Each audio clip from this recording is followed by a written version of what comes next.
anything, but it'll just give me time to put some links out. So Rocky, I'm sorry about the Eagles. We'll obviously talk about it on the show, but it sucks.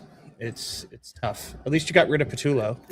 Yeah, that's the one good thing. I actually went to my first playoff game ever, and that was the game I went to. So that was fun. Yeah. Oh, you went? I forgot you told me that. I watched it live. Yeah. Ugh. Yeah, it was brutal. Well, it looked okay for about 3 quarters, but then yeah. Sorry, I'm putting it up. Yeah, my son really took it bad. He was like staring out the window the whole way home. My 15-year-old. No, I mean it's just it's tough, right? Because like and who knows what this team's going to look like in a couple months. And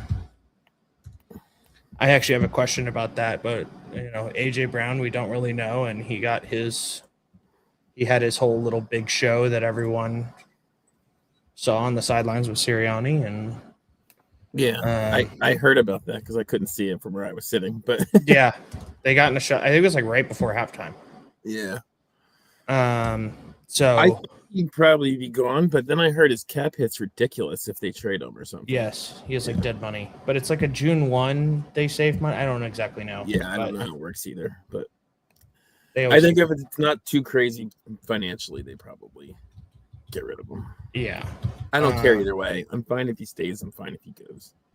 Cap ramifications. So let's do this. I know a team that needs a receiver. You already have a really expensive receiver. We're going to get to him. Reunite them. Yeah. Oh maybe my God, I forgot about that. Maybe it'll light a fire underneath both of them. All right, let's see.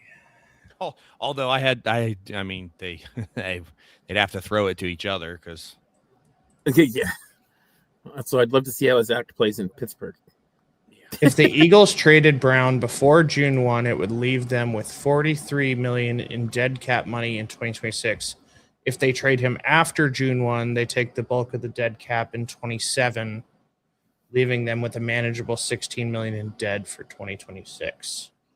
That's what they'll do. Eagles would get no draft compensation. True, but they also have defensive players coming up they need to re-sign too. So I don't know how that's going to work. Carter, right? Is Carter the only one? Yeah. Because Quinyon. I mean, in a couple years, Quinyon and Cooper DeJean will need to be re-signed.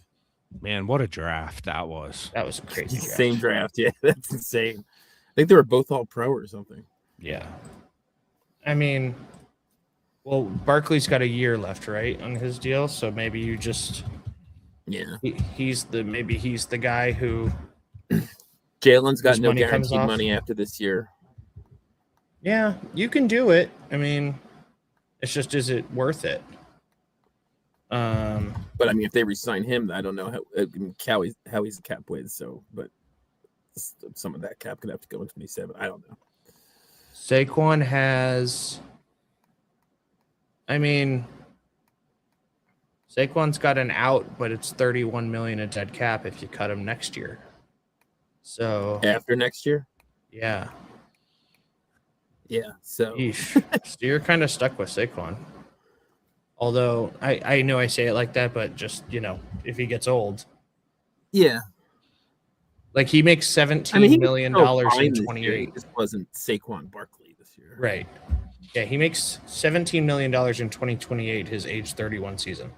Yeah, I think when he signed, you'd have taken a year like he had this year, that first year. It's just that he was ridiculous the first year. So yeah, in comparison, it's when you run for 2,000 yards or right, and win a Super Bowl, right? Yeah, basically on the back of the running game the entire season until the playoffs. And you're right. Actually, even in the playoffs, really only the Super Bowl where he didn't run that well. Against the Rams in Washington, he did. Yeah, he lit the Rams up twice. Yeah. I mean, he lit them up during the regular season, and he lit them up in the playoffs too. Make sure everything's yeah. Yeah, I mean, like I said, Howie's a cap whiz. I just don't know if they can take all that dead money in either year for AJ Brown. So that's the only reason I think he might stay. Plus, then you have to replace him with something. Yeah. It can't just be Devonta Smith and a bunch of guys. Did Russ fall down the stairs? I don't think he's typed anything in the chat. No. You did say no. We might be getting a trade, one last trade done right before. I have one sitting out there too. Oh, it's done. We did it. Two. All right, I'll add it right now. Herms and I in TA10. Oh, there it is. TA10, yeah. Oh, that's a good one, too.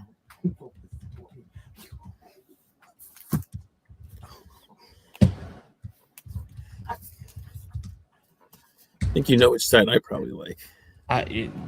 You're gonna be surprised on which side I took. Although you just saw it, so yeah, that's what. Yeah, I'll explain it. This team's kind of weird. This 10 team. I don't know. Oh, I took it from Bosch. Yeah. So I was surprised there weren't more. You got it. Yeah. Okay. Oh, he did it. That's right. He can do it too. Hey, hold on a second. We're live, Russ, by the way. Just, but we were just talking about the last minute trade that just went through. So I'm just adding that to the show real quick. Hi, Russ. Hey. Thanks Hey, for skipping the hangout to do this. Of course. I'm glad we got to do this. Got to come on for 400. Yeah, 4 for 400. Although Russ, I know for a fact doesn't believe in these milestones. So, hey, I think he enjoyed the last one that we went all out for, which was 200. I don't think we really did anything. 300. I don't think. Yeah, no, I don't think so. Well, we are live, but we haven't really started the show, so everyone knows how to do this. I assume. We can have Har go third and Russ go fourth. We'll do it that way. We'll do it that way. You have to have a piece of paper out to write the timestamp. That doesn't feel right. All right, fine. I'm there you go. That feels better. All right, Har's fourth then. All right, everyone ready to finally do 400? Everyone ready to go? I'm ready. And let's go. I am Frank in the chat, and I have a trading problem. I am Rocky Bacella, and I also have a trading problem. I am Russ Fisher, and I have a trading problem. And I'm Brian Har, and I too have a trading problem. What's up, everybody, and welcome to session 400 of the Trade Addicts podcast, where even though the network went away, the DAP is always here to stay. Yeah, everyone got a DAP in. And it's a day we've been building up for a while. It's episode 400.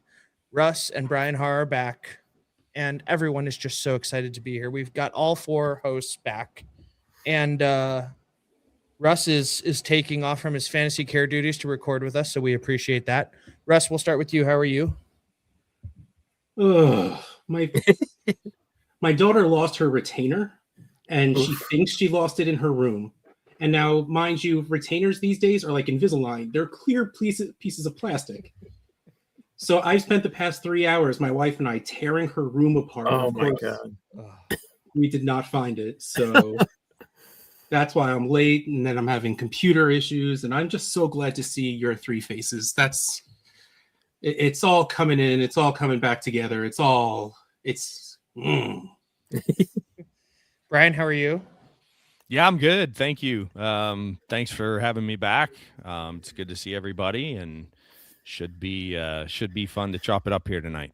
Yeah. I think to make it official, Brian returning is to drop piss missile at some point in the podcast. Yep. I'll He's make gonna do some drops. Oh, that's right. We got to get him to do the We're gonna do Trade Addicts trades. Yeah. We have Jeff Blaylock in the chat wishing us congrats. We have Zach in the chat saying congrats. He's doing 2 things at once. I appreciate that. He's on the Hangout and typing at the same time. But Brian, I think there's only one way to start the next segment. So, what is it time for? It depends which ones we're doing. We're doing the news. The first right? thing, yeah. It's been a while, boys, so I'm a little bit out of sorts. But let's go ahead and check in with the news. Yeah, and we're starting sad. George Kittle tore his Achilles, and you knew it almost immediately. I mean, just couldn't walk. I respect the bottle of tequila thing. That and props to Diana Rossini. Queens stay queens. But Jake Tongas is a restricted free agent. I thought that was an important note considering how he's done covering for Kittle. So, Russ, I'm going to let Brian loose on Tomlin in a second. So why don't you cover the Kittle stuff? What are you doing with Kittle and Tongas and everything else around it? Like, come on, man. Like, you had to take Kittle from us. Like, what am I doing with it? I mean, there's nothing you could do with Kittle right now. He's a dead asset on your rosters because he's what, 34, like 33, 34. Yeah. And no, he's 32, I think. Is he? Oh, sorry, Kelsey's 34. I mean, he's 32 and just tore his Achilles in the playoffs. So, like, is he going to play next year? Doesn't sound like it. Probably not. So, like, we're talking a season plus that we're going to be waiting on this. Mm-hmm. You're going to want whatever tight end they have because that offense is just easy is the wrong word because I'm sure it's a difficult offense to run because of how good it is. But, like, it's very fantasy friendly. There you go. That's a good phrase. Mm-hmm. So you're going to want whatever tight end they have there. If they do keep Tongas there, that's awesome. If not, then like you'll want whatever they pull in there. That's such a good point. They find a way to make. They played one of the, in my opinion, the best defenses in the league, and they put up like 300 and some yards and scored 2 late touchdowns. That Demarcus Robinson was getting catches all over the place. Like Shanahan just figures it out, and Tongas looked really good when he was in there earlier this year, at least from a fantasy perspective. Brian, you have anything to add before we? Yeah, no, I mean, I agree with that on Tongas or whoever they end up getting to fill that position. I think the only other thing I'd say is if you've been out on Christian McCaffrey because he's getting old, get back in for another year or two and pray that his body holds up because the workload that he's going to see is just going to be insane. Yeah. As it always is. Right. I think it was our good friend and TA8 champion Tyler who said like Cole Kmet's going to look really good in a Niners uniform. And I could totally see the Bears and Niners doing something like that. Although Cole Kmet costs more than people think because they extended him already. So we'll see. But yeah, it sucks. And you're probably stuck holding Kittle for as long as he's out. So, all right, Brian. We'll do the other coach stuff second, but we'll start with your guy. Tomlin stepping down. It sounded like kind of a mercy killing. It doesn't like, they were never going to fire him, but it sounds like he kind of did. It worked out for everybody, right? And I'm sure you're going to get into this, but they hold his rights through 27. And I know I said, Rocky, we wouldn't talk about him, but this is an important aspect. It sounds like Rodgers was more tied to Tomlin than we thought. So because Rodgers is now getting very wishy-washy. And what Brian, didn't Rooney say it? And you can just go from here. Didn't Rooney say like Rodgers is like we don't know about him now or something like that? Like with Tomlin gone. Yeah, that's correct. I think he said something along the lines of Aaron came to play for Mike, so they really don't know exactly where he stands, but they would imagine that he is impacted by Tomlin stepping away. So, yeah, I mean, obviously big news. It's crazy to me that both of those, both of the powerhouses, and no disrespect to Cleveland or Cincinnati, but the Ravens and the Steelers, both coaches 18 years or longer, both go out on the same season in different ways, but like kind of also it was time, right? Like for both probably. So that's just wild in general. And then, yeah, as far as the Steelers go, I mean, I think Tomlin, it sounds like he, had a pretty sweet TV deal maybe lined up, or maybe had already had some conversations about that. So I'd anticipate he's going to move into TV here this year, and then, and then see what comes if he gets the itch to coach again. Like you said, the Steelers, I believe, hold his rights for the 27 season. So, whether anybody's willing to pay them compensation or just wait it out, or whether Mike wants to wait, who knows? But I certainly appreciate everything that Mike Tomlin did in Pittsburgh. I think I'm probably in the minority there, especially with a good bit of the fan base anyways. But I think he's a great coach. I think if he wanted to coach tomorrow, he'd go ahead and get another job and do well. I'm appreciative of everything he did in Pittsburgh. He's a good man and a good coach. So just got a little stale there, and I think it's good for him, and I think it's good for the organization for them to part ways. And I'm excited as a Steelers fan for whatever comes next. I'm not really sure what it's going to be, but anytime there's a coaching change, at least from my perspective as a Steelers fan who's not used to doing this very frequently, I get excited about it, and we'll be hopeful that a new guy can come in and reinvigorate the roster and make some decisions and coach them up in a manner in which leads them back to the playoffs and to actually winning a playoff game. Because I think that was the biggest thing with Tomlin at the end too. If he'd have won a playoff game, I don't think he still might have stepped away, but I don't think the pressure would have been from the organization or the fans or anything like that. But it just didn't end that way. So if we take inventory of what we have on the Steelers right now, it sounds like Rodgers is leaving. Mm-hmm. Gainwell is a free agent. Mm-hmm. So they have a running back to fill. Warren's still there. DK's obviously signed for eternity, and you have to give up your firstborn son to give him away. And they actually Will Howard is the quarterback, probably. Yeah, they actually don't. They have an out with DK now because he got suspended. They can actually void the contract.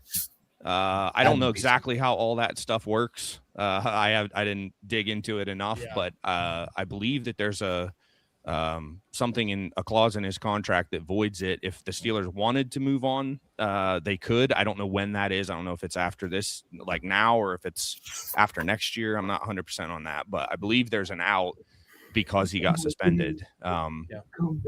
So, but it's not a great roster right now on either side of the football. I mean, the defense has some really good players, great players, but they're all aging, so it's not, the Steelers organization, I think, makes it, the stability of the organization makes it a top destination and a job that coaches are going to want. And in the same respect, I kind of wish Rooney wouldn't have come out and said what he did. I think it was today where he said, hey, we're not interested in rebuilding. Well, take a look at the roster, bud. There's going to need to be some major changes here if you want to be in any type of contention in the near future. So, but it's a depleted roster, and there's some work to do for sure. So we'll go through the rest of the coaching, and then we'll tag Russ and Rocky in. But LaFleur is going to return to Green Bay, it seems like, as of right now, working on an extension. Otherwise, this will be his last year in 26, and that's going to be a really big lame duck year for him. Keep in mind, these are we last recorded 8 days ago, so some of these people have known for a while. But McDaniel was fired. Bowles is staying. Patullo was fired. Greg Roman was fired. Tampa's OC was fired. And David Blau was hired as Commander's OC, which shout out the guy who probably saved our teams once, in 2017 as the Lions quarterback. But Dynastud's question is rank the current head coach openings from most to least attractive. So Russ, give me your top 3. Do you need me to give you the list of teams again? I know. Yeah, I'm scrolling. I'm trying to see if they're on the show sheet. Baltimore's got to be 1. Yeah. Probably the Giants are probably 2. Arizona, And Atlanta, Pittsburgh, Dolphins.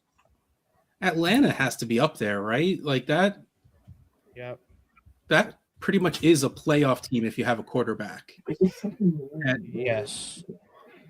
So I think that's my. I think those are my 3 answers. I like a lot of what the Cardinals have going on, but clearly, despite what's going on in that division, you need more than what they have. So I mean, I'm a Kyler fan. It's not going to just go away, even though I understand Jacoby Brissett led that offense way better than Kyler ever did.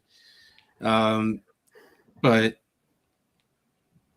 no, I mean Titans, no. The Dolphins aren't terrible, but I mean, you asked for my top 3, and I'm going to stick with. Oh, Giants. I'm going to stick with Baltimore, Giants, Atlanta. Yeah, the 9 are in the show sheet for people. Rocky, same question. Yeah, I mean, I pretty much agree with that. I mean, he say for fantasy purposes. Yeah. I mean, I think for fantasy purposes, I think Atlanta's if they can find a coach and quarterback to fit together there, that offense could go crazy. Like London, Pitts looked decent this year. He looked good. Give him good. Well, yeah, he did. He had his best year to be back. Year, pretty much. Yeah. London, Pitts, Bijan, there's a lot going on there. It's just you're worried about Penix. I think for fantasy purposes, it's Atlanta. The Giants are strangely interesting for fantasy purposes too, if Malik can come back healthy. But we talked about that recently, where there's definitely some question marks there with how bad his knee was. Yeah. So yeah, I don't know if Harbaugh helps with that. I guess it depends on who his OC is. But I don't know if there's been talk about who he's planning to bring along as an OC wherever he goes. But. That's what my next question was. So I'll ask Brian to bring him back in. If I add Philly OC, Detroit OC, Chargers OC, do any of those fit into the rankings ahead of the head coach of Baltimore or Atlanta or the Giants?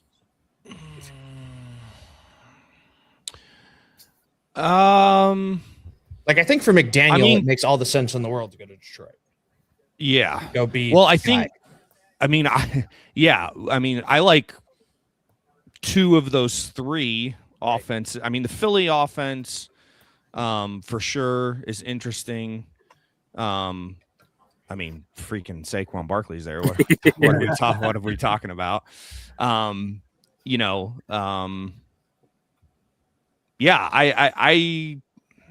Detroit's offense is really, really good.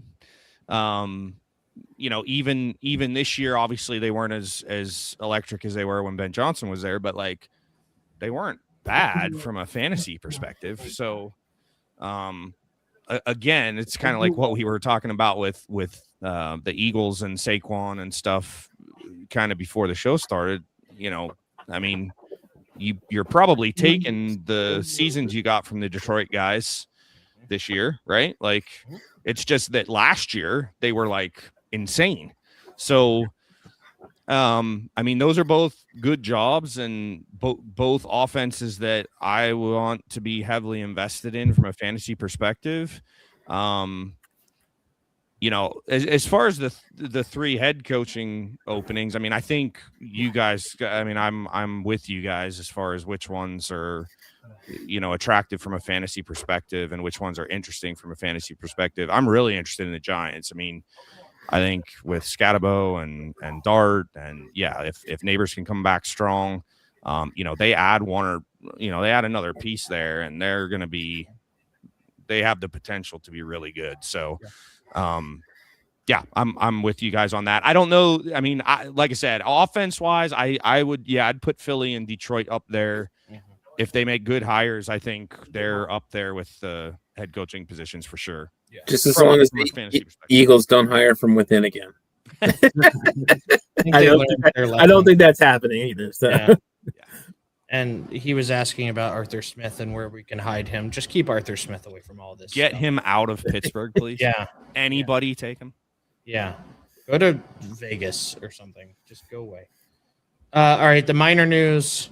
Kirk Cousins had his contract restructured. Basically, they moved his guaranteed money to like next year, but they have to decide on it by March 13th. So short answer is we're going to know about Kirk Cousins by March 13th, which is 3 to 4 days into free agency.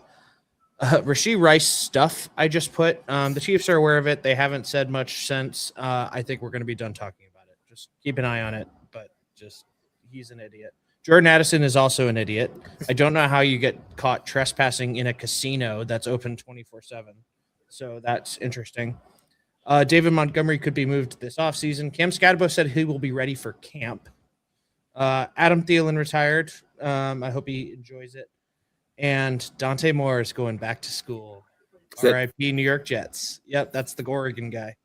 I was going to say former Pittsburgh Steeler great Adam Thielen. Yes, exactly. So anyone have takeaways from any of the minor stuff? I think it's good that we know about Cousins before free agency, draft, all that stuff. But anyone, Russ, we can start with you. Any takeaways or No. Are you scared of Addison? Is he poison? Are we just No. Are we just accepting he's going to do one of these every offseason? Yeah. Until he does something that's on a level. Please no. Yeah. Yeah. Throw those phrases around, knucklehead or whatever. Yeah. You know, like you hope Justin Jefferson is there to slap him in the back of the head, let him know how good he has it, and mentor the guy up a little bit. But I'm not scared. I think he's a free agent. Addison is after this year. Yeah, after this year, Addison's a free agent. So yeah, we'll see what happens there. Better stop messing up. He'll have to. He'll get a 1-year prove-it deal anywhere. He's that good in Las Vegas, probably, because they love those. So, Brian, anything on this that we haven't touched on? I don't think. I mean, I'll just say on Dante Moore, like that's definitely a big hit to the draft class. You're talking about a guy who's probably going top 3, right? So anytime a guy like that goes back to school, that's big news and definitely hurts the class, especially at the quarterback position. So yeah, I was kind of surprised, to be honest. But with NIL, it's a game changer and they get paid well and get to be a college kid for another year. And so I get it, but it's tough for the class. Yeah. And it just means 2027 continues to get more and more stacked. It might be the best class in 15 years. I mean, it's going to be a ridiculous class. And Rocky, anything on the minor stuff? Nope. I think we can move on. And then I'll say, Rocky, I'll start this with you. We're done with this guy too after this. If I made you bet a significant amount of money, is AJ Brown an Eagle in week 1? I think this was before the show we were talking about this. Yeah. If you made me I am 50-50 on it, but if you made me pick one side or the other, I think he is an Eagle in 2026, mainly because of the cap hit that we were talking about. Yep. I just think the cap hit's too big. We were discussing it, and it could go into 27 more than 26, but I don't think they want that either. I think they try and he did until what happened on Sunday. He had been a lot better the second half of the year in terms of any issues coming up, any tweets, any this or that, complaining about targets. And then Sunday happened, so it brought it all back up. But I still think they're going to try and ride it out and see what happens. New offensive coordinator might help too. Maybe AJ it won't be as disgruntled depending on who they bring in. So if I had to bet, I say he's there, but I wouldn't be shy. It's like 55-45 for me that he's there. I could go either way. Yeah. Brian or Russ severely disagree? Okay.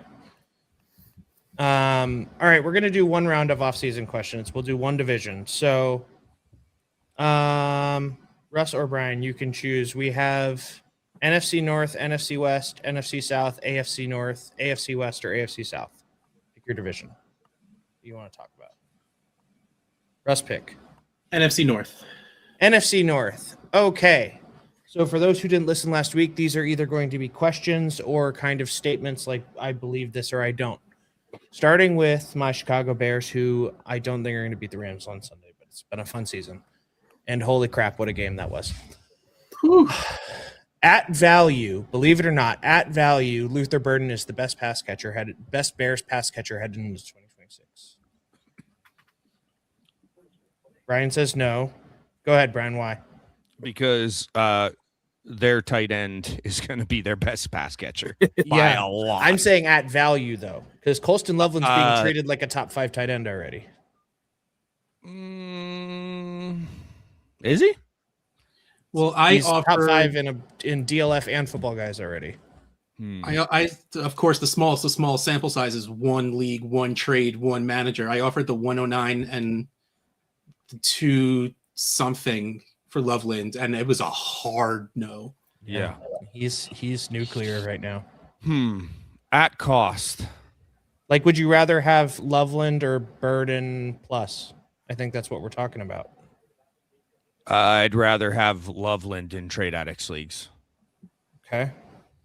I think I agree with Brian. I'm not even a huge Loveland guy, but coming off that game too, it's hard to disagree. The Gabe Davis trap. We have to be exactly. so The 4 touchdown. But I'm always skeptical of rookie wide receivers until they really show me something anyway. So yes, obviously he's going to be a lot cheaper because he hasn't done that much this year, but I would still take the guy who's shown bigger flashes, even if he's going to cost me more, significantly more. Russ? Is DJ Moore there for the long He is haul? staying. He is at least they can keep him at least next year, and then I think his money comes way down and they can get rid of him. I think they will try and sniff around and see who wants him, but he's expensive. Because I do believe in Luther Burden as a player. I do think he's good. It's a lot of mouths to feed. Yeah, that's the big problem. In which case, I'll take the bet of Colston Loveland over Cole Kmet, and I will Luther Burden over Odunze and DJ Moore, even including, I know, like you keep saying, at cost. I guess until I see a hard imprinted version of what Colston Loveland's value really is right now, it's still ethereal. It's not real. It's not real to me. So he's still not super expensive, but I think Colston Loveland is still the answer. Would you rather have Burden or Odunze? Burden. At price, I'll take Burden. Brian's Everyone else thinking. answer. Rocky's thinking. I'll take Burden for what it's worth. I think so, if we're factoring in price on that one. I think they cost about the same, to be honest with you. If they cost the same, it's definitely Rome for me. Yeah, I agree. Yeah, I was factoring in the Odunze's also probably significantly more than Burden. In the rankings I'm looking at, which is Football Guys, because my DLF's not working for some reason. Rome Odunze's 13, Burden's 23. So that's not as far apart as I thought, but it's also not as close as I thought. Yeah, I'll take Parker Washington over both of them. I would probably want Odunze in that case, even though he's more expensive. Yes. All right, moving on to the Green Bay Packers. Do you see the offense changing to build around Jordan Love? Willis is gone. Jacobs is old. Golden magically decided to show up. Is this offense going to be more pass-heavy in 2026? And I will say this because I know Roman's going to listen. Roman, that was the best game Jordan Love has played in years on Saturday. And maybe the best half, we'll say. But, I mean, if he's everything Roman says and more. But I'm saying that because I know he thinks I hate on Jordan Love too much. But I will say Dubs is a free agent. All what other wide receivers and tight ends are signed. Emmanuel Wilson and Chris Brooks are both free agents. So maybe we'll see Marshawn Lloyd one day. So, Brian, you can start. Do you think the offense pivots, and are you buying Love or insert Packers receiver here with that thought? I have no idea. I mean, I really don't know what to think about Jordan Love. It's like a game to game thing. Like, he looked great the other night, right? But like I don't know. I guess I'm in. On him, but yeah, I just don't know. I don't know what that offense is going to look like. And so until we kind of see how it shakes out, I don't know how invested I'll be in them. I'm not overly excited about any of those wide receivers. I mean, I think they have 3 wide receiver 2 or 3s. Like, Dubs is going to get paid and go somewhere else. I feel like I don't think Dubs is coming back. Yeah. And I wasn't big. Who's the rookie there? His name Golden. Yeah, Golden. I'm not. Golden. I'm not overly like in on him anywhere. So, I don't know. I don't know what to think about that offense really. So I guess I'm kind of like staying at an arm's length until we kind of see something. But that's just kind of how I play the game, anyways. So, but Love, I think that's probably their safest guy to be invested in. So, Russ, you're wearing a Packers thing. You're wearing a Packers sweater right now. So, what do you think of Hufflepuff? First of yes. Second of all, I don't know, man. Like, are they going to be more pass heavy? Probably. They must not. have to be. See, the thing is, like, all right, let me take the second question first about wide receivers and Jordan Love's value in fantasy. Even if Dubs walks, they're going to find another wide receiver like that just to throw in there. Like, they want to moneyball their wide receivers. That's what they want. They want their wide receiver 2s and 3s. They just want 8 of them because one player doesn't matter. It's the team that matters. So if you want a piece of that passing game, the only real answer is Jordan Love. Or maybe if you're a lot of people are very into Tucker Kraft. I could never get really into him, mostly because of how that offense is run. Mm-hmm. Like, yeah, he's going to have those games. Dontavian Wicks has those games every once in a while. What are you going to do about it? It's just going to happen. That's what that offense is built to be. But I don't think there's going to be anything consistent out of Tucker Kraft. So if you want a piece of that passing game, the only real answer is Jordan Love. If Josh Jacobs does walk, I think they'll replace them with a real running back because they know what they are and they know they need that running game because while Jordan Love has those highs, we've seen him have those lows. So we've seen him throw multiple interceptions, multiple games in a row. So I don't think they want him to be the key piece, even though he's, one of the highest paid whatever, because his contract ran out. But again, I think if Jacobs does leave, I think they find another running back to take his place. I don't think they depend Jacobs has 2 years left. He's just old. He's just getting old. Nah, I mean, if he plays, he's great. I'm not worried about that.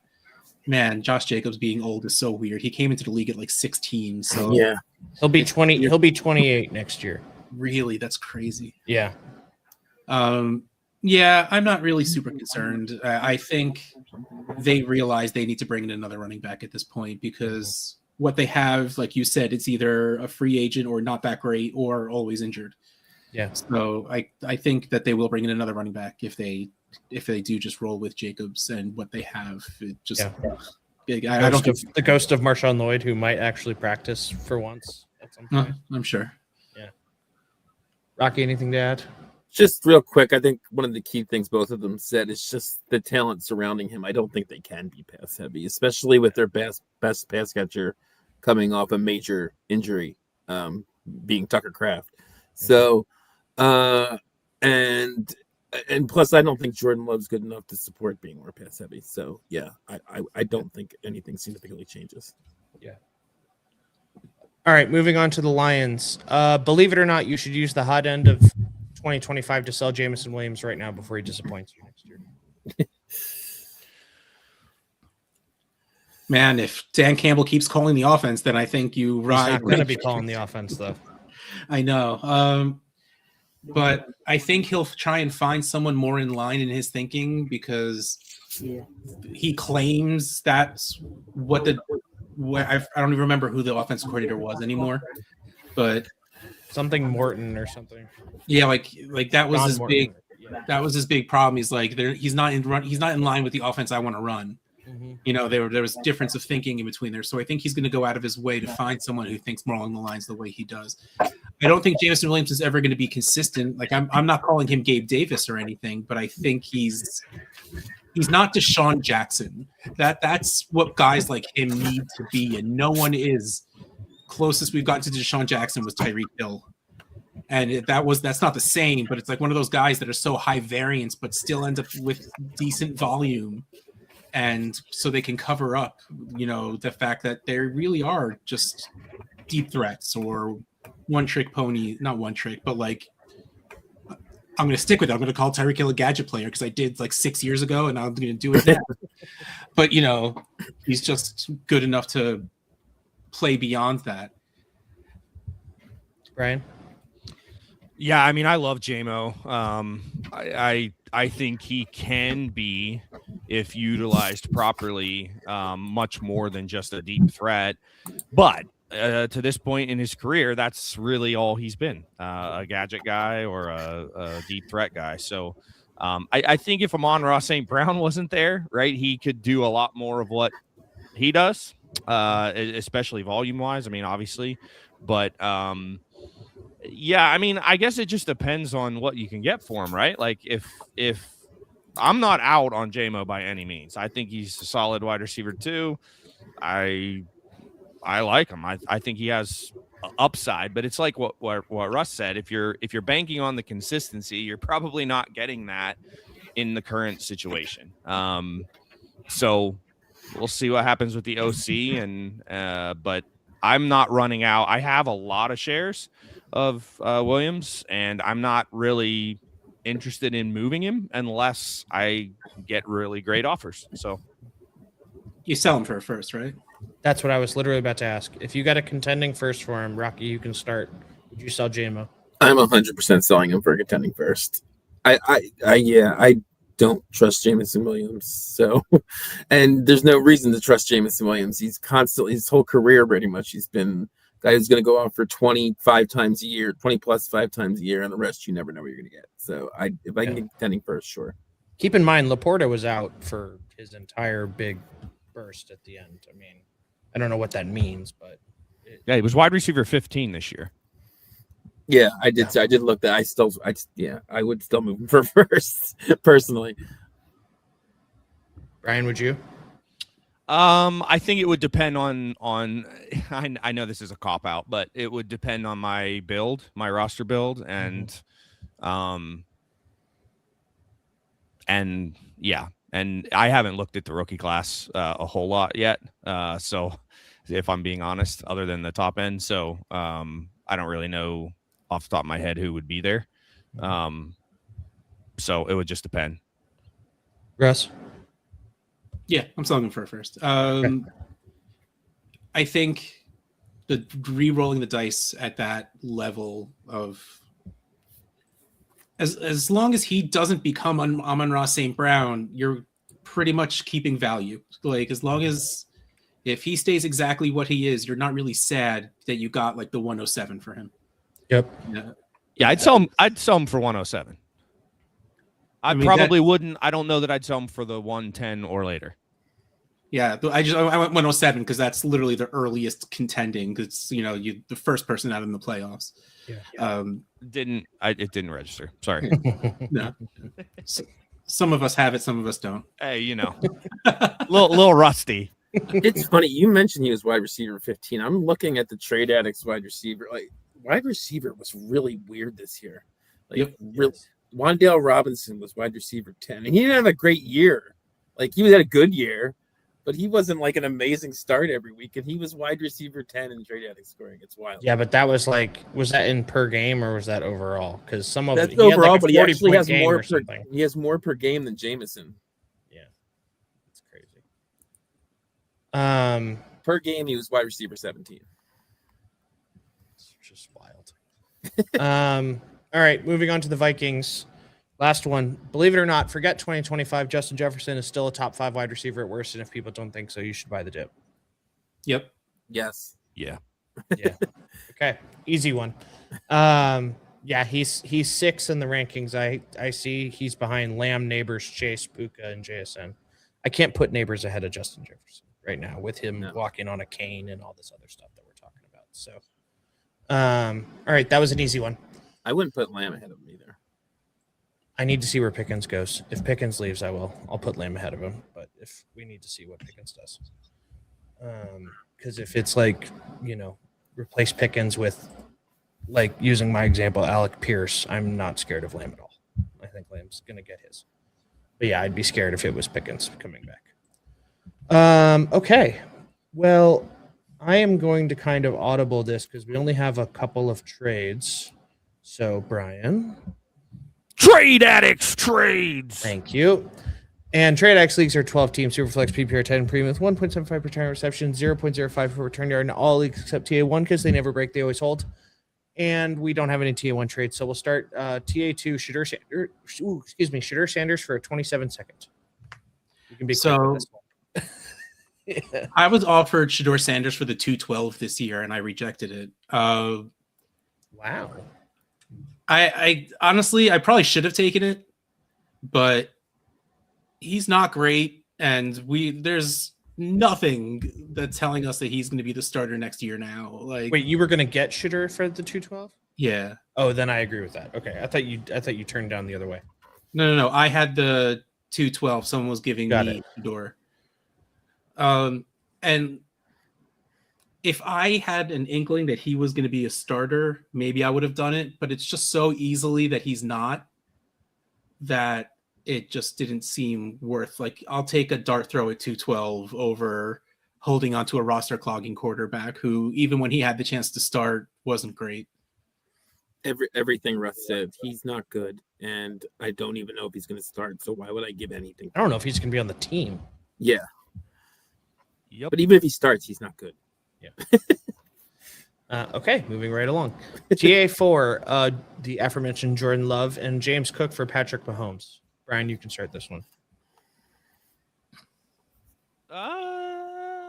That's a pretty good trade. Great trade, because I don't have any idea.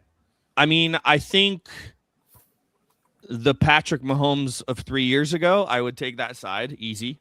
But I mean, James Cook was like really good this year. And Jordan Love's not bad. So I get it. I still think I probably take the Mahomes side. But I'd have to think about it. And there's not a lot of trades out there for me that I'd consider for Mahomes in general. So great job from the other guy. Yeah. Russ? All right, that's a little skewing. Jordan Love averaged 18 points per game in trade addict scoring, but he got hurt in week 16, right? So he only scored 4.55. So I mean, that does skew it a little bit.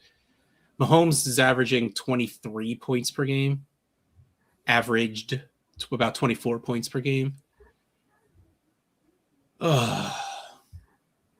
That's a tough one. I guess that means it's a good trade, right? Like, Love would average 19 points a game if you backed out his thing. It doesn't move it very much. Yeah, so that doesn't even really kill all that much. But yeah, with James Cook doing what James Cook finally is, always said, well, it's not me that always said, it was someone else here that always said, as long as number 17's on the field, 17's the number one running back.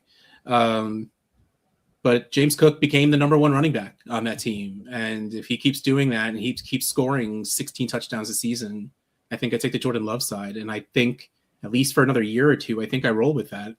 So I guess I take the Jordan Love side. Yeah, this is a tough one. I agree. It's very close. I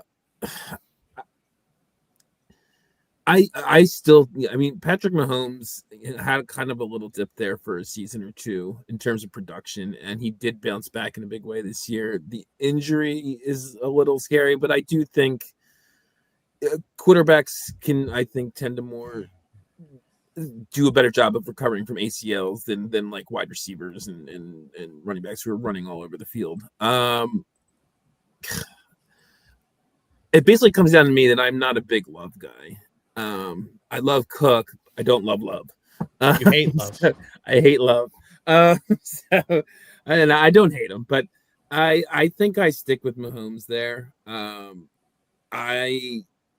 think I would stick with Mahomes there. If I had Mahomes, which I don't have any Mahomes, I don't think I would sell him for that. That's what I probably wouldn't pay that either, but I don't think I would sell him for that. So that's what it comes down to for me. I just and Cook is not super young anymore either. He's like 26, and he's a running back. So how much more are you getting out of him? This might be the best season he ever has. So I think I will stick with Mahomes. Do you know when you Google James Cook and British Royal Navy officers, the first thing that comes up and not the running back? I did not know that. I agree with Rocky completely. If I had Mahomes, which I don't, I wouldn't trade him for this. So I guess I like Mahomes. Okay, TA5. Ramondre Stevenson and Chig Okonkwo for Isaac Tesla and a 302. This was me. So Russ, go first because Brian went first last time. Yeah, I know. No, just no. Whatever, man. As long as you're happy. Yeah. I think this was kind of gross. I'll just explain this. I got this, I don't know when. Probably, I think it was like right after the Bears game. And I'm like, sure. Okonkwo's a free agent. Maybe he goes somewhere fun. And that's all I'm gambling on. But the rest of this is kind of garbage. When I looked at that, that's the only thing that was intriguing to me at all was Okonkwo. And maybe he can in the TA 1.75 premium leagues. He can be a little something like you said as a free agent, go somewhere else. So I would probably take that side, but I'm just whatever. Yeah, I think I'd just take the pick. Yeah, that's fine. I think I have a pretty good war chest in TA5 because I've been rebuilding there. And then TA10, me and Herms got this done literally as the show was starting. Joe Burrow and Travis Etienne for Baker Mayfield and Ladd McConkey. Brian, go ahead. For me, and no disrespect to anyone, but this is easily Joe Burrow for me. I want Joe Burrow. Sorry, Frank. Yeah, that's fine. I'm not here. I feel so bad for Baker Mayfield. Like, why can't this guy catch a break? And the thing is, like, he caught a huge break. I think he's about and then he keeps losing OCs. Like at least now he's losing. Well, not now. Like 2 of them he lost for good reasons, but he still lost them after 1 year. Like, let this man have some consistency in his career. It's so unfair.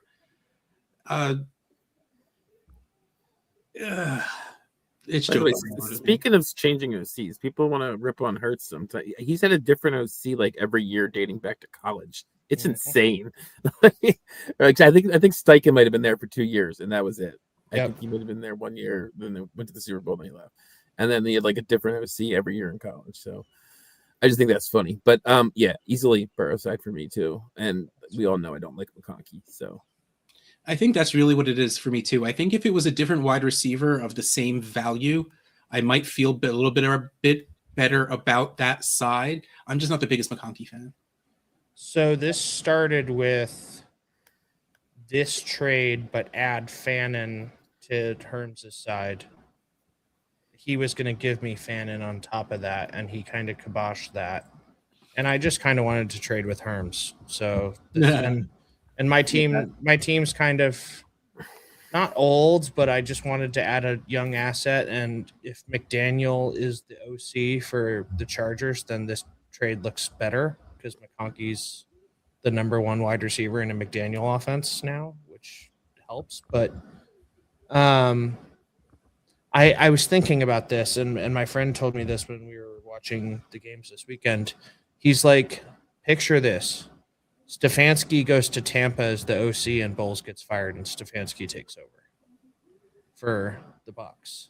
And then Baker has his OC just for the rest of his career. And it's Kevin Stefanski. I mean, if that happens, then Baker's climbing the ranks again. So I probably gave up too much for this trade, but like I said, I just wanted to trade with Herms, and this was a fun trade that has upside. I like it a lot. I like it a lot better if it had Fannin, but yeah. Yes. Yeah. I tried. He wouldn't give it up. That's fine. Anyways, moving on to listener questions, and we start with Herms. I asked favorite memory from 400 episodes. You don't do an intro for listener questions, do you, Brian? Nah, I mean, I don't remember. I don't think. No. He said my favorite memory is the trade of the week, Real Big Fish parody sound drop, and I'm going to add Russ dancing to that. It's also what brings me my greatest sadness as we no longer hear that gem. I still have it. Yeah. So before we move on, Pick Is In podcast, Haywood Almanac jumped up. $300 cap. Who stays out of this group? Scatabo, Wilson, Washington, Marks. I don't know what this is. What's Action Dynasty? Anyone know? Well, I don't know what Action Dynasty is, but $300 cap. Rocky, this seems like your cup of tea. I don't know what. Is that supposed to be Auction Dynasty? Yeah, probably. Action Dynasty sounds like something awesome. Action does. I know it does. He's rebuilding. Oh, it's a salary cap thing. So, yeah. I'm not holding on to Michael Wilson for $14. Like you need Marvin Harrison the Jr. 101 to not play it for Michael Wilson to be worth that. That's way too much money. Parker Washington, based on what Brian said, is like his favorite value on the board for $3. And state pass catchers, baby. I mean, Scatabo for two. Also. Yeah, that's the one. And the 101. Yeah, I think Wilson's the answer. But it's an interesting question. He did say it's auction. I want to start Action Dynasty. I don't know what that is, but and now we have to make up Action Dynasty. Yeah, let's figure out what an Action Dynasty is. We're gonna get to Dynasty stuff. He said his best episode is any episode that had an outhouse challenge. He wanted to let you victory lap and talk about your glorious TA2 crown. So please walk through your team. Would you do any big trades to get there? Yeah. So first of all, fortunate to win another one. It's another one. He says great. Humbly. It's the greatest honor to win the Trade Addicts leagues, regardless of which one or ones you win. This is my third in Trade Addicts 2. And this one I feel probably so the first two, Russ, I swear to God, I'm not doing this to make you feel bad. The first two, I beat Russ in the finals. This one, I felt like I earned more. Like I had a lot of luck in both of those. Beating Russ doesn't really earn you anything. So. Well, but hey, I didn't do it. But seriously, it was ridiculous how lucky I got to beat Russ both of those times, especially the first one. Josh Allen he had 42 points or something, and they were up by, I think, 7 touchdowns in the game, and they pulled him, and I won by less than a point because they pulled Josh Allen. Funny is Frank asks greatest memories of the show and stuff like that, and that I think is my first show as co-host. Was the night we used to record on Monday nights, and that was the night that Russ lost TA2. Yeah, Diggs and Allen just kept. Or did you need him to score more? Or they kept scoring. Oh my God, that Buffalo Bills Packers game or something, wasn't it? I needed 1 yard, one more completion out of Josh Allen. Yeah, that's what it was. Yeah, yeah, and they pulled him. Yeah. So, but this one I felt like I earned, and here I will walk you through it because I feel like this is one of my best jobs here. I only made 4 trades in the calendar year, which I know Trade Addicts. I'm failing everybody, but they were all very large trades. So the first 1 or 2 of them with me. Yeah, one of them was the very first one. Rocky and I made a deal. I gave up AJ Brown, Kittle, and a second, which will end up being the 212. And I got the 107, which turned into Tyler Warren, the 202, which turned into Amika Ibuka. And then I have the Rockies first this year, which is the 104. So it's very bad. So I that was trying to contend. It didn't work. Yeah. So that worked out really well. But then the other trades I made were extremely impactful. In fact, I'm going to tell you about them because I have the actual breakdowns of how many points these players scored. Listen, this is my best fantasy year ever. Like, I've been playing fantasy for a long time, and I cut down leagues. I was up over 30 leagues for a while there, as all of us were or are. And I cut down to 12 leagues. I have 12 leagues, and that includes my home leagues. And I made the playoffs in 10 leagues. I made the semis in 8. I made 6 finals, and I won 5 of the 6 finals. So nice. It doesn't happen. It's not like that every year. I'm not somebody who, like, I'm accountable. I don't do that all the time, but this year was a great year for me, and TA2. So the other trades I made were, I made a trade with the Dynasty Studs. I don't know if we are supposed to say the name. Dynasty. No, he's the guy asking the question. There you go. So I made a trade with him right before the season started. I gave up Brian Thomas Jr. and a second in 27 for Bijan and a third in 27. Oh, that's nice. In November, I gave up Ricky Pearsall and my 26 first, which will now be the 112, for Christian McCaffrey and a 27 third. And just before the playoffs began, so I lost Patrick Mahomes to the knee, and I traded my 27 first for Matt Stafford and a 27 third.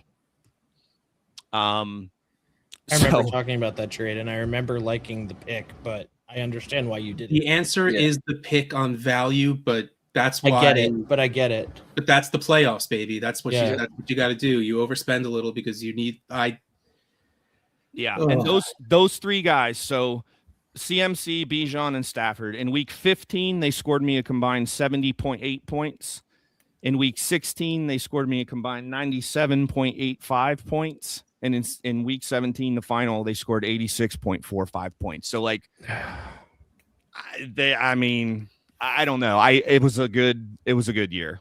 So I am proud of this one. And that league is a lot of fun. It's stacked. All the Trade Addicts leagues are stacked and a lot of fun, but that's been my most successful Trade Addicts league by a long shot, and happy to get that one. So what Brian doesn't know is he's now going to be hosting the TA pod again because he did so well. So no, he's not. No, I'm not. But something I am going to request is when you come back on for 500, I want like a plaque on that little post behind you of the 2025-26 fantasy season. Yeah. That says like playoffs in 10, semis in 8, championship in 7. No. If you know me, and Russ does better than anybody here, and certainly Rock a little bit too, but I'm not like, I don't know. I don't take victory laps very frequently. So if you go to his roster on TA2, it's a gigantic picture of him holding a fantasy football. That's true. I thought he was being serious. And the little trophies after my name, like Joe does, he's starting me on that. So okay, TA6's champion is called the J Mike Championship in Port. It is. It's ridiculous. All right. Well, we can move on. We don't have to. Yeah. Well, do you have any more? Go ahead. No, I'm good. I'm just kidding. He asked you, am I a bad person if I realize that I'm no longer really a sports fan, just more of a fan of, and more just a fan of my fantasy teams, real life and fantasy both? I would say no, because Russ did this, like 3 years ago? When did you stop rooting for teams? I don't even remember anymore. I feel like it's been a while, but yeah, I used to be a Seahawks fan, and then it just occurred to me that I cared so much more about how my fantasy teams went than about any team went. Mm-hmm. And I started to get annoyed with Pete Carroll and with Russell Wilson. And I'm just like, if I'm not really into this, why am I going to be upset about it? Yes. So I just decided to care about my fantasy teams, and it's honestly insanely freeing. I get to sit and watch football on Sunday. Right. And Russ has so many fantasy teams, he doesn't root for one specific person outside of T. Higgins. So if anyone who does well helps him in some way, shape, or form. So and I'm playing against him in some way, shape, or form. So it's absolutely fine, so which is why, again, I don't root for anything. I just root for good football because I'll be entertained and then I'll check my scores on Monday and Tuesday. Russ is basically betting the over 16 times in every weekend. All right. I wanted to save this one. He asked this last week, but I wanted to save this one for a couple of commissioners. He said in home leagues, you can't always get 12 teams who are fully bought in. I commish a league where we mandate starting the best lineup, and commish must go fix any violators with the highest projected bench scores. People don't like that. Any other rules you might recommend instead? So, Rocky, you're king commissioner. You commission a lot of different wacky leagues. So how do you keep people involved? How do you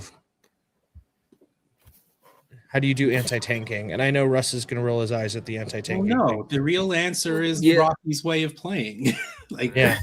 I fully in this situation, potential points is the answer. I was just gonna say Russ knows my answer. Like in this specific situation, it absolutely is like I prefer reverse record because I like having starting lineups mattering, but also I can trust in the people in my leagues to not be jerks about it. And if anyone does set a bad lineup and I say something to them, either they fix it or they're gone. I mean, like that's really what it is. And I've never had this situation where I'm like, hey, it does say in the bylaws that you have to set your best lineup. No one's ever been like, well, no, I'm not going to do that. Like, they realize that it's, that usually they just don't check the rules, and I'm fine. And if they know me, they know I'm fine with tanking in a way. So they're just like, okay, I'll tank. That's fine. But the real answer is if you can't trust your managers to set their lineups, the only way to keep it fair is to use potential points as everything, as for draft order. That's the way. Like that's really the best thing you can do. Otherwise, you just gotta. I know it's tough to say, but you need to get people that want to play. Yeah, that's the other thing I was wanting to say. To his point about being fully bought in, I don't think you can legislate that in any way. You can do the potential points to make up for them not being fully bought in, but the only thing I think you can really do about that is just get better managers, basically. Yeah, and especially I know that's tough. Yeah, which it is hard. Yeah, it's not like where we can just Russ can put out a thing on Twitter and get like 20 people signing up for Trade Addicts leagues or whatever it is. So, which, by the way, we have openings in Trade Addicts leagues. Yes. Check out my Twitter at Dynasty Outhouse or my Blue Sky at Russ Fisher. Yeah, Frank in the chat retweeted it as well. I have a Google form, or you could just DM me at Dynasty Outhouse on Twitter or at Russ Fisher on Blue Sky, and I'll get you the form. What I do is I get as many names as possible, and then I pick people at random. I use the name of wheel of names. That's it, and select people at random to join the leagues. So, yeah, hit me up if you're interested. Can't slow down. Brian, anything to add on the home league stuff? I don't know. No, do you commission at all? I commission one home league, and that is plenty for me. Yeah, that's smart. Okay. Is it too early to think about what you'd trade the 101, presumably Mendoza? I'm not sure it is presumably Mendoza, for. What are you giving the 101 away for? Does anyone have the 101 in a league? I do. Okay. What are you thinking? What would you consider giving it away for? It doesn't have to be dead on the money. Like, is it a my quarterback? Answer, is it? Yeah. My answer for this question is I will never sell the 101 for one player. Okay. If I'm selling the 101, I needed to change my team. The package coming back needs to be team changing. And that stands even in this year where it's supposed to be a lesser year.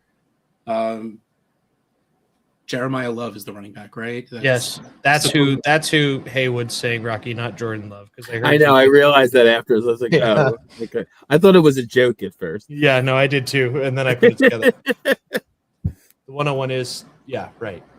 Like, just the same thing as you would have for trading Genty away. Like, I don't think it's that big of a difference between these two guys.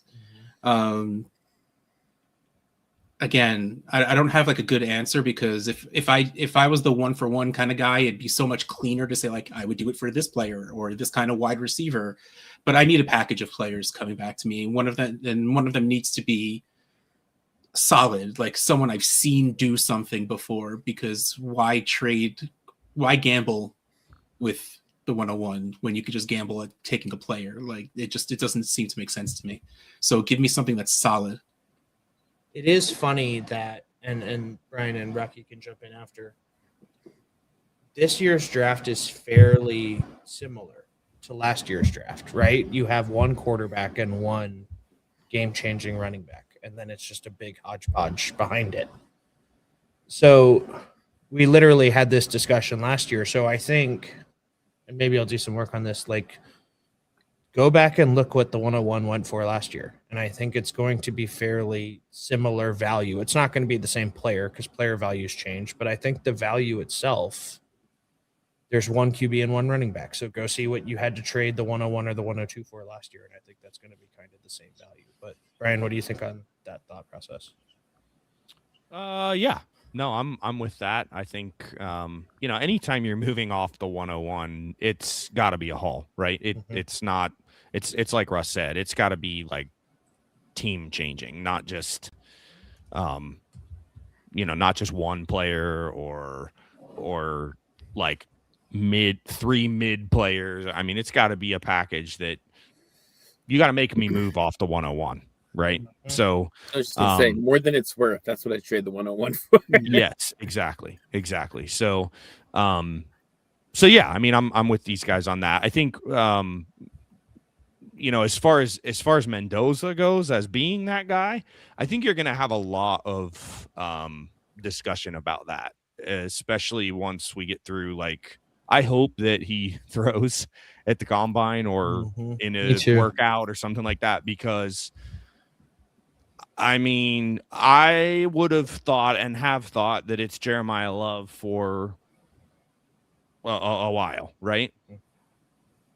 I mean, Mendoza's making it tough. He's looking unbelievably efficient. Now, he plays for an awesome team, for an awesome coach, and they're a buzzsaw right now. So, does he come in the NFL and have the same success? If he goes to I said Oakland, Las Vegas, right? So like, I don't know that he has that right away, but does he have the tools? Can he make the throws? He's looked really, really good this year. So I hope he throws. He won't. He's a Heisman. Won't. He's a Heisman international champion. Yeah, basically. Yeah, he's about to be. Yeah. So if you watch his tape, at least, I mean, I think it's pretty impressive. So he's certainly made it tougher. I think, in super flex leagues, the quarterbacks are always valued higher than than they would be otherwise. So, but that's a tough call. He's made it hard, because I think it's always been Love for me in terms of the 101 this coming year. But I don't think it's too early at all to have those conversations or to think about it. It's just make sure you're getting a haul. Yep. Totally random side tangent. I was looking at players just for the hell of it. I don't think I would do it just for one player, and I didn't really come up with a name. I was looking at quarterbacks and wide receivers, though, because if I earn the 101, that's what I'm looking for. DLF's ADP, specifically the QB ADP, is wild to me. They have Patrick Mahomes at QB 11, behind Jackson Dart, Caleb Williams, Trevor Lawrence. I know some of these guys have had nice runs at the end of the year, but am I crazy? Is that insane? It is absolutely insane. I think they're scared of health. Is probably what I guess that's what it is, but it's still I still think it's crazy. Yeah. Well, I think you've seen I think that's been pretty consistent at DLF. I mean, in general, right? Like the youth and the potential is weighed more than actual production. Russ and I, when we were regularly meeting on here and hosting this show, would talk about that all the time, right? And that was years ago. So, I think the youth is always valued probably a little bit higher than it should be. Which I still think is crazy. Like he's 30. Does anyone think he's not playing like at least like 8 more years? At least. Yeah. So like, who cares if how old he is? Like you're getting another 8 years out of him. Yeah. I think they're going to be ridiculously Herbert's also ahead of him, with him. I think is also crazy. But yeah. I think they're going to be very, very patient with him. Anyway, that was just a random side thing. Yeah. We can move back to the show sheet. That's fine. This is a good tangent. Any studs you can buy cheap now. Any boring vets you're looking to acquire now that the community's collective attention will shift to the rookie draft as the next shiny thing? Or are you waiting till closer to the draft when you can maybe get even more for your picks? What type of deals are you making now? So, Russ, we can start with you on this because I think this is kind of a trade theory question. Like, when do you think of going for the vets? Do you do it now? Do you do it closer to the draft when you can stick a player next to that pick number? Do you do it? What are your thoughts? Well, the answer is always the closer to the draft, the more the pick is worth. I mean, that's the truth, Does that mean you have to wait until the draft, until that pick is on the clock to make the trade? No. But the further you get to, the end of April, beginning of May, whenever the heck the draft is, your draft is, like that's when the pick is going to be at its best value. So that's really when, not that you want to trade it away, but like if you are hardcore value and that's all that matters, unless you're getting a pick, an offer that blows you away, you're going to want to hold on to it to the end. I don't think you have to hold on till then. I don't think you should. If you get the offer, if you get a good offer, you take the good offer. You don't be like, well, that it's going to gain value, so I'm not going to do it now. Like that's silly. If you get a good offer, take the good offer. That's really, that's the Peter Howard special. It's, depends on the offer. If the offer is there, you take the good offer. But again, if you are hardline value is all that matters, that pick is going to gain value every second until it's on the clock. So I feel like I'm answering 2 questions and neither of them are the one you asked. But but also to go, are there any players that I'm going out to buy? I mean, all of these players where they just lost their offensive coordinator or their head coaches, like I want Jalen Waddle everywhere because I don't think Tyreek Hill's coming back, which means we might get Jalen Waddle from rookie year. And with a quarterback that might be able to throw better than Tua ever could have. Yep. So like, I mean, that's I like Haywood's suggestion of Marvin Harrison Jr. I think that's a good one. Yeah, I was about to read that out loud, and then I completely blanked on being able to read the Pick Is In podcast. Like I couldn't, I could not comprehend how to read that. Yeah. Marvin Harrison Jr., Jefferson. Another receiver I like that's kind of out of sight, out of mind, and doesn't really have a quarterback, but has produced with bad quarterbacking. Garrett Wilson. Yep. I would love. I think you can probably get him significantly cheaper than you could. And that quarterback's going to matter though, and they don't get Dante now. So. As long as he doesn't have a Zach Wilson level quarterback, he usually produces. They might. Ty Simpson's the next level. one. So, yeah, Ty Simpson's going to be one of those. So I'm just praying the Jets don't take him at 2. But Brian, anyone you're looking at or you like? I mean, I like old running backs, especially you're on this podcast. Well, especially like ones that produce at an elite level. Like there are a lot of people. I mean, Christian McCaffrey's 29 years old, right? And he was unbelievable and carried people. I just read that off, right? Again, by the way, like there were people 4 years ago saying he was done and he was injury prone and there's he's done, right? Derrick Henry, same thing, right? And then he landed in Baltimore and then it was like, oh, well, wait, maybe he's going to be all right. right? Like, yeah, I know the history, and yeah, I know old running backs, and I get it, right? But like, I don't know, man. I mean, give me Saquon right now at 28. Give me now. Derrick Henry's 32. Baltimore's getting a new coach. I don't know that I'm buying Derrick Henry, but like, give me Saquon. Give me Josh Jacobs. And yeah, those situations could change pretty quickly. Jacobs with his contract and stuff. Frank, I think you were talking about that. I mean, so yeah, maybe it's not long term. That's okay. I'll use his production and then get what I can and go trade for other guys. Like, I think, I don't know. It's funny. The older I get, the more I respect the older players that just consistently produce and help me win championships. Yes. And that's what I want to do. I don't 28 is old, and then you're like, wow, that's crazy. Listen, it used to be about the prettiest roster. It did. Yep.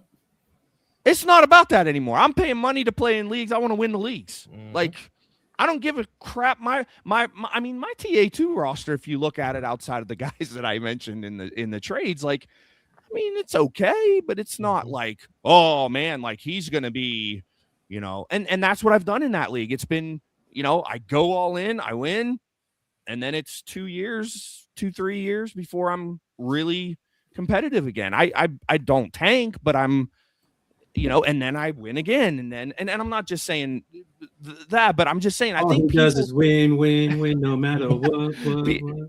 People just and people just are ageists. They just are. I don't care about what the player's age is. I care about how much production can they give me and can they help me win a championship. I'll worry about flipping players for picks or letting them rot on my team, and if I need to, which I do consistently.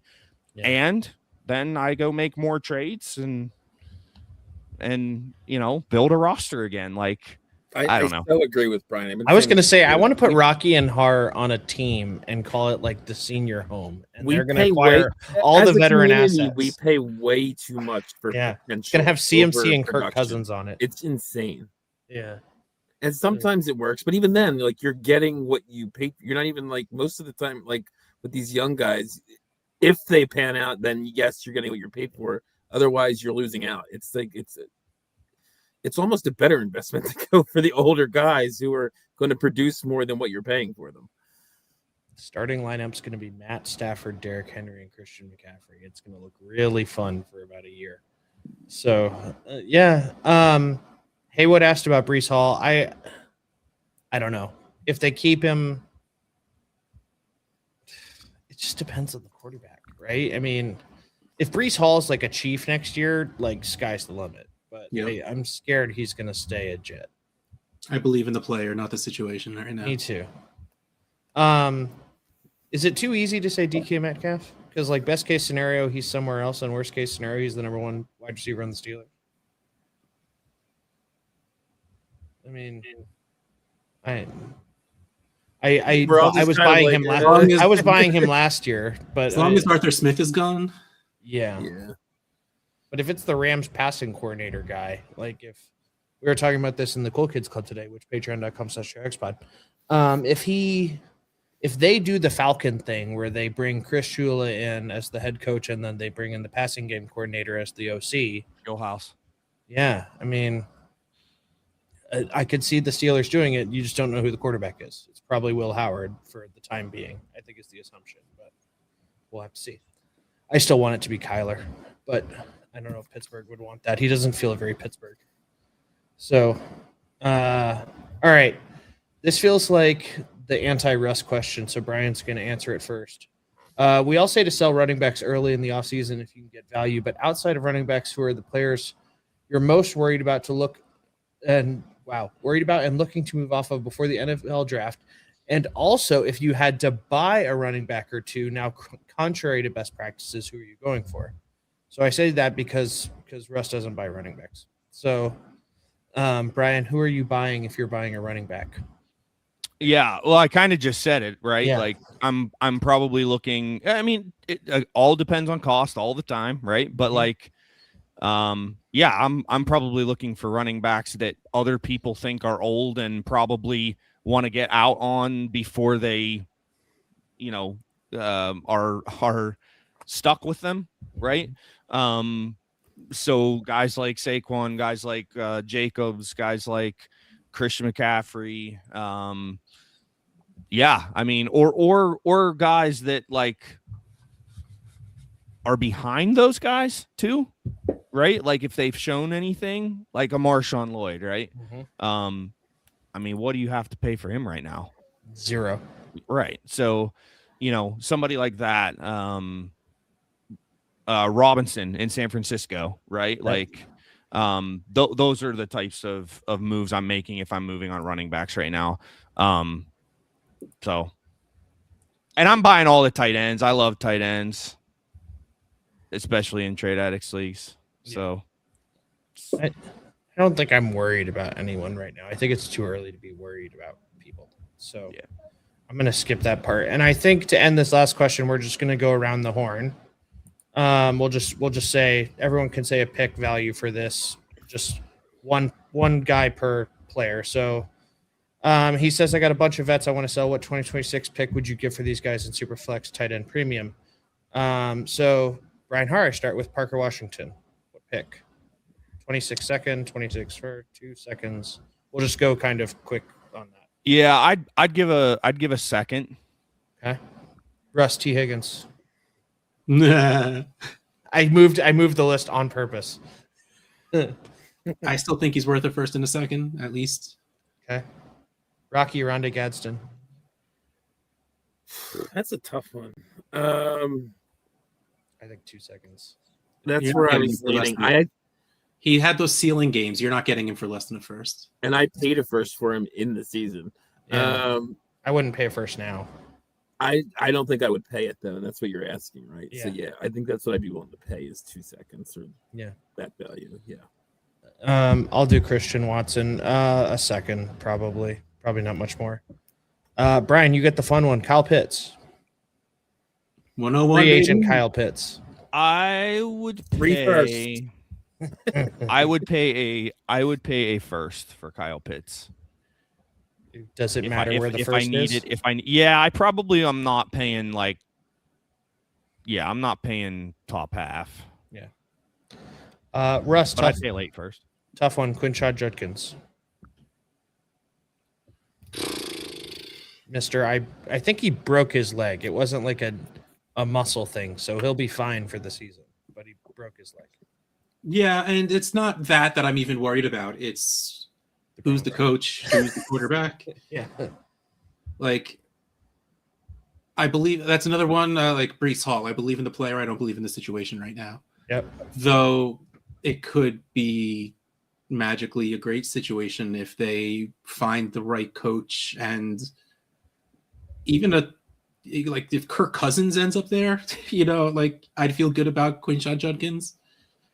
It doesn't need to be a great quarterback. It just needs to be competent and, make it an older guy so he'll check down, a decent amount. Bring Joe Flacco back. Let's just do this all again. Yes.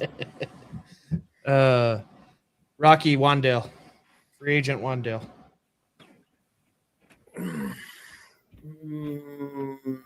Mid to high second.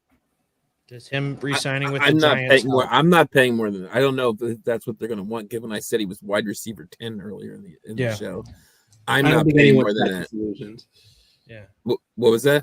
I don't think anyone's that disillusioned. So Yeah, I don't think so either. first for Wandale Robinson. Yeah. So I'm fine with paying lower price for him, but I'm not that interested really in acquiring Wandale Robinson generally. Would him being back on the Giants help or hurt his value? Or same? Probably same. Okay. Brian Harr, Steeler great, Kenny Gainwell. Free agent Kenny Gainwell. Yeah, I mean, I think they bring him back, by the way, for what it's worth. I don't know why. I want to see. So here's what I'll say. He's not going to be Kenny Gainwell this year with a new offensive coordinator. It's going to be Jalen Warren, likely. At least that's my opinion. I probably am not paying more than like a third, and I would target other running backs with a third over him. Mm-hmm. Yeah, Okay. I think everything just went perfectly for him this Yeah, year to I fall agree. into place like that. Yeah. If you rode the rocket, congratulations, but time to get off. I'll do Pollard. I say the same thing about the Titans running backs every year. Whichever one's cheaper, just buy that one. If Pollard's more expensive, I'm paying a second, maybe. Who's up? Russ, JJ McCarthy. Yeah. 2/3. Yeah, 2/3. No, 1/3. I'd give a second for McCarthy. I mean, like if Taking Kittle off. take the sarcasm out of it a little bit, I would easily give a second for JJ McCarthy. I hope he's not my QB1. I mean, you know, but like if he's my QB3, I'm okay with that. The QB2, if he can, if the dude can play long enough to find a groove, like we don't know if he's capable of that yet. Like that's I think the biggest problem right now. Like he keeps getting hurt in different ways. This is like Keenan Allen syndrome, where he tears his ACL, then he punctures his lung or his kidney or whatever it was. But like these injuries that don't necessarily have anything to do with each other, but it still makes it really hard for a very timing-based position to not be able to do it and not to get those reps in. So if we see a full season and he's mediocre with that high ceiling every couple of games, I think you feel good paying a second for that. Yep. And then I just kind of said the worth nothing. I took Kittle off because Kittle's who knows. Luke Musgrave, Ryan Flournoy, Isaiah Bond, Jacoby Brissett. Anyone disagree that those are worth nothing right now? Nothing. Flournoy's interesting if Pickens goes away and they don't do anything behind him, but I don't think Flournoy's going to be the wide receiver 2 in Dallas. I just don't see it. All right.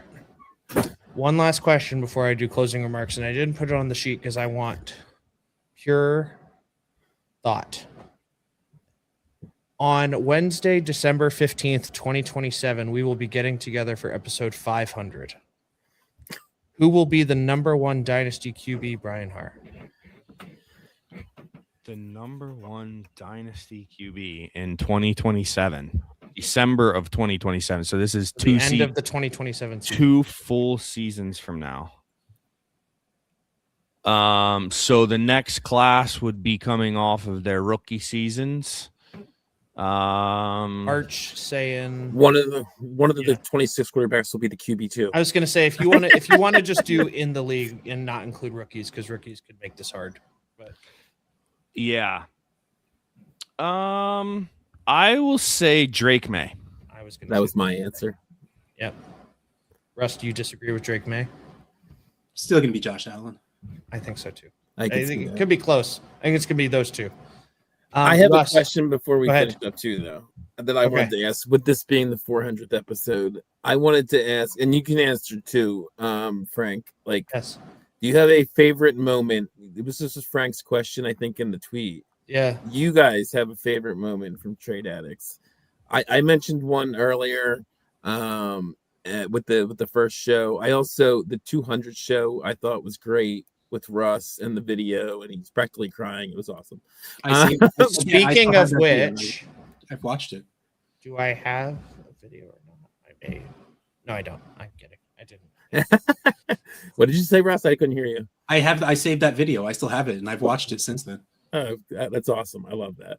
And then another one that's less sentimental. I do remember one week Russ wasn't on, and we basically did the open bar on here like 8 months after it ended, and it was a super fun. It was like Peter, Zach, J. Mike, Gabe, and I think one other person. It was a super fun show, and I didn't have to do much hosting with Russ out because we had like 6 people.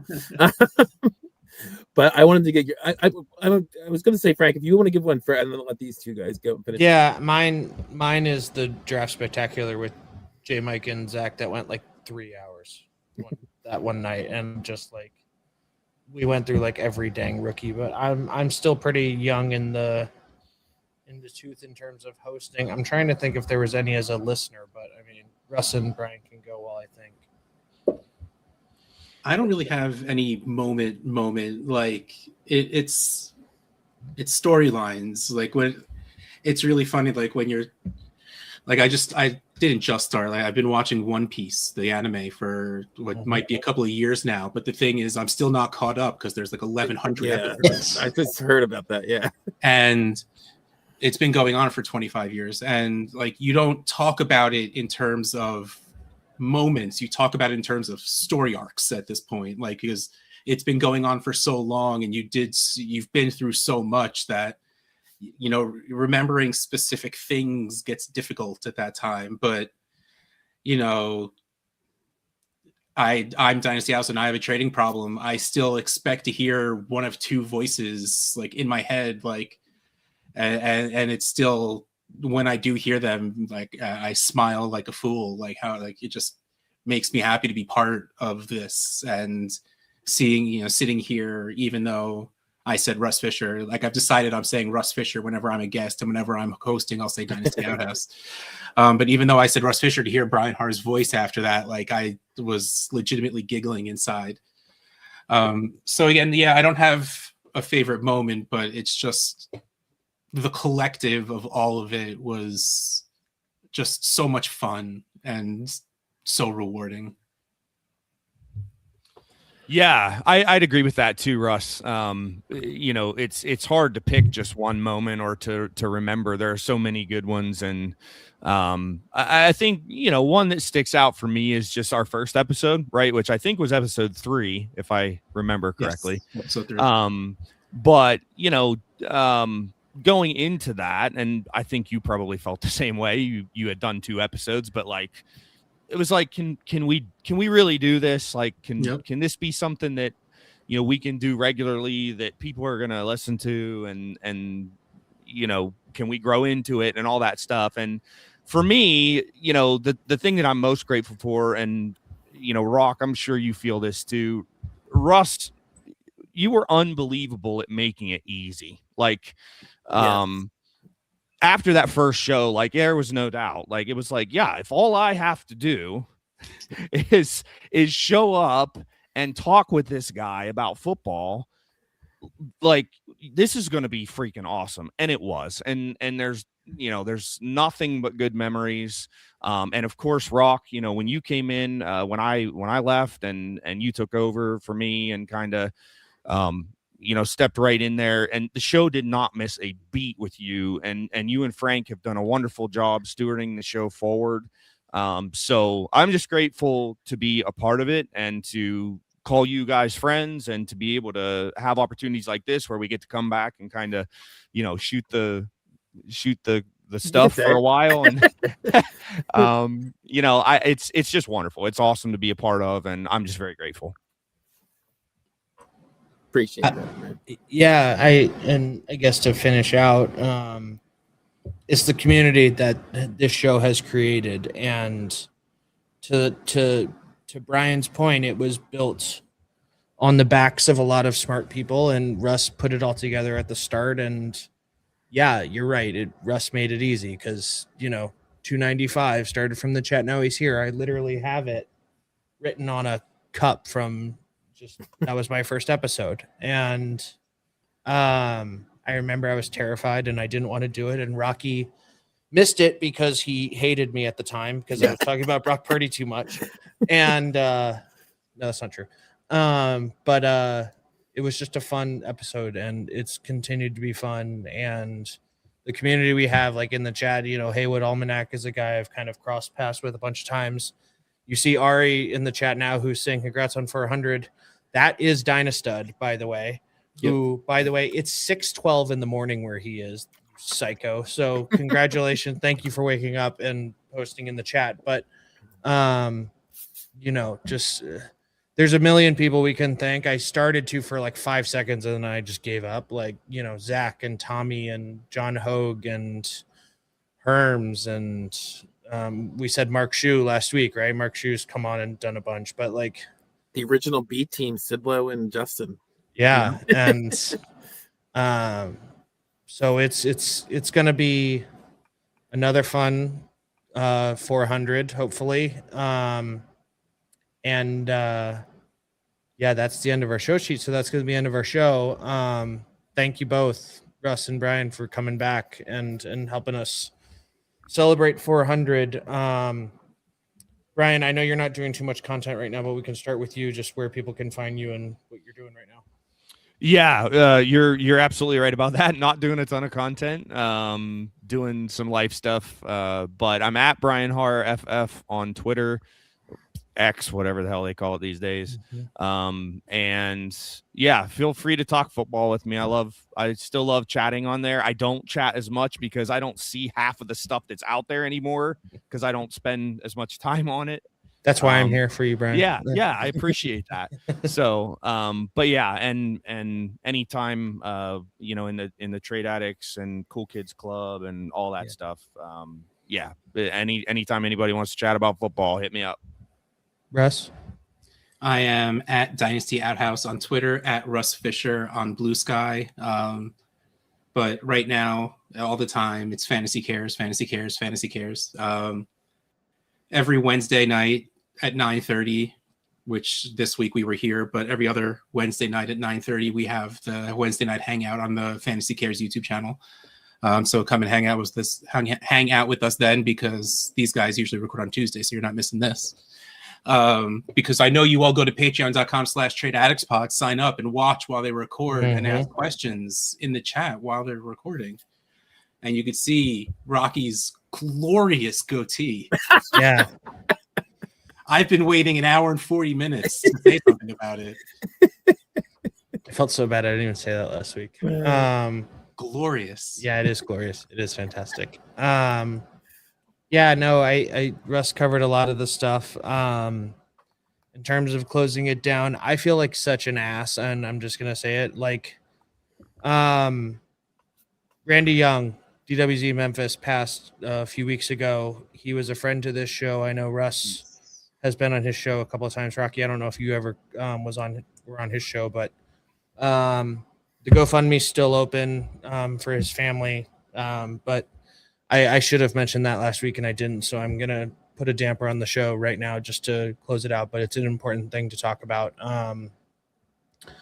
Yeah, everyone go donate if you can. I'll tweet the link back out. But the GoFundMe's still open. And of course, Fantasy Cares, SFPL Playoff Mania. I stunk this week, Russ. How'd you do? Did you play? I do not play because I don't want to embarrass everyone else with just. That's true. I had Kittle, so that was great. Kittle and Ladd, I stunk. As Russ mentioned, Wednesday night hangout. The Hoot Nannies are back. Zach said mid-February, right? Something like that, Russ. It's in a couple weeks. So. Yeah, it'll be soon.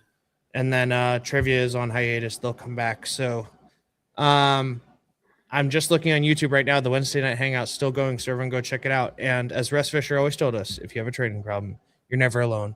Happy 400, everyone. Good night. Good night, Frank.